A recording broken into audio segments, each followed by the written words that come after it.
Hey guys, I got the rest of my stickers up on the store and a bunch of catalogs. The link is in my bio. Let's run through some highlights. First up, Standard Bike Co. dealer packet from 2000. In 2000, that summer I was home from college, working in my local bike shop, Island Bicycles. I called Standard, told them we were interested in becoming a Standard dealer, which was not true because I knew we would never order anything from them, but I wanted some free stickers. The nice lady I spoke with said, of course, we'll send you our dealer packet. What's your address? I gave her the address, and I remember another teenage bike mechanic, John Mayo, shouting from the back room, stickers, send stickers. And she heard him and she laughed, and she said, oh, I'll throw some stickers in, don't worry. So I got, 19 years later, I have 2 stickers left. Those are included. Got this beautiful catalog. There's Rick Moliterno on the cover with the big feeble. We've got the Dow, the Shaman, the Lengthy. Standard gyro hood. If anyone out there has a gyro hood, doesn't have to be standard, I want it. I don't have a gyro, but I want a gyro hood. I'll put it on my bike. Message me. We can do a trade. Price sheet.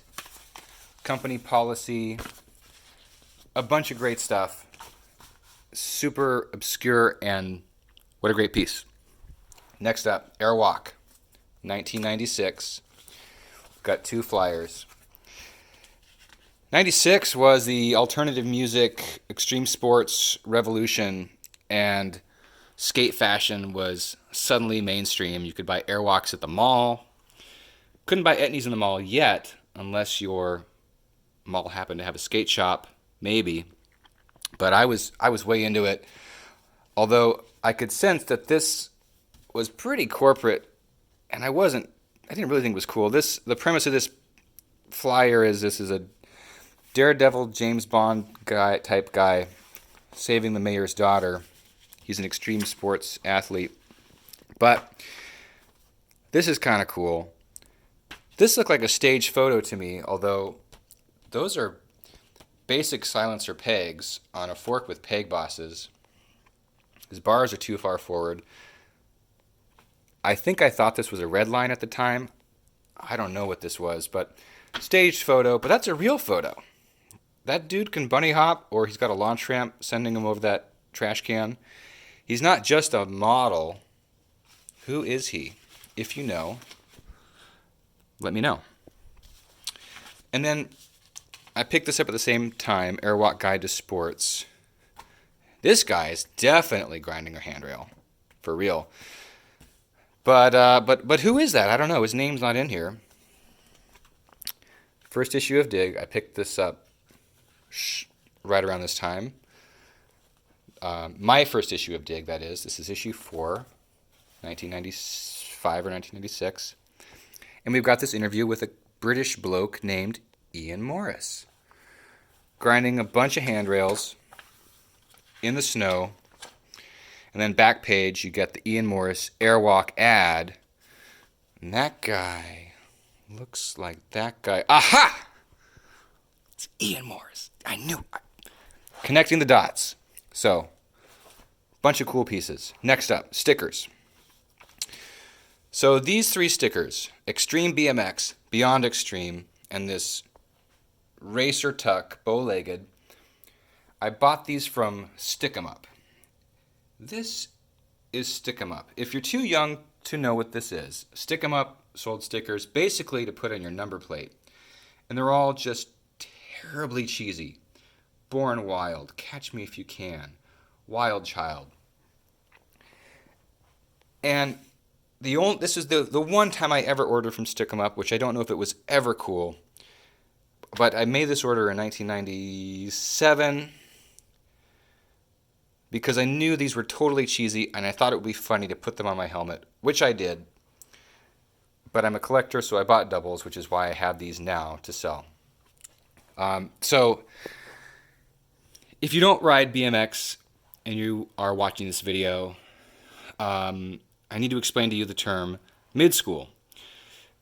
BMX in the 80s, which we, it was just called freestyle at the time. We had guys hopping around in parking lots or racing or riding half pipes. And they'd be wearing full racing leathers, the hat with the visor, helmet with the visor, and the mouth guard and the number plate. And it looked like this. And, or it looked like this. This patch, Caleb Brucker just gave this to me pretty recently. And yes, Caleb, I am selling this. So if you were racing in the 80s in the expert class, you would buy this patch and iron it on your leathers. But BMX in the 80s looked like this. This is what today we call old school. And then at the end of the 80s, BMX fell out of fashion. It wasn't on TV anymore or in commercials. And the dudes who kept on doing it basically were doing it underground. And it stayed underground until the mid-90s when it reemerged and it looked like this. And so if you're a guy my age and you're nostalgic for the 90s, we call that the Midschool, as distinct from the old school. And people debate when the Midschool ended, like should the Midschool include the 2000s? And I suppose it depends on your personal history, but when it ended. But the beginning was certainly just anything post old school, anything post 1990. I can tell you the moment that the Midschool began for me. Didn't call it the Midschool. I just knew that something was different. This is the April 1996 issue of BMX Plus. And BMX Plus was this kind of a cheesy, family-focused BMX magazine. It gave free subscriptions to school libraries, which is where I read it. And it came out every month. And we're talking early 90s. I'm in grade school. I had no idea that BMX had gone out of fashion because this magazine continued. It still looked cool. I didn't know about this, that it had gone underground, that there was an underground scene. It just looked like this. I mean, this is from 1996, but this is Fuzzy Hall with the one-handed X. Really looking very old school. And I saw this picture on page 31. Brian Castillo. Jeans, t-shirt, Pro-Tech helmet. He's not riding a Mongoose or a Haro. He's riding a, what is that? An S&M dirt bike. I had no idea what it was, but I knew I was into it. And that photo, in an instant, changed me. I knew that, I didn't know what to make of it. But this was something totally different and totally badass. Brian Castillo. Next thing, Brian Castillo, Primo Products Catalog, 1998. Brian Castillo basically gets credit for running the Primo program. Primo is a Taiwanese parts company, and these days they get almost no respect. But let's rewind to 1998 and take a look at this catalog. Boom. Joe Rich, Robbie Morales, Taj, Nate Hansen. Holy crap. This team is looking intense.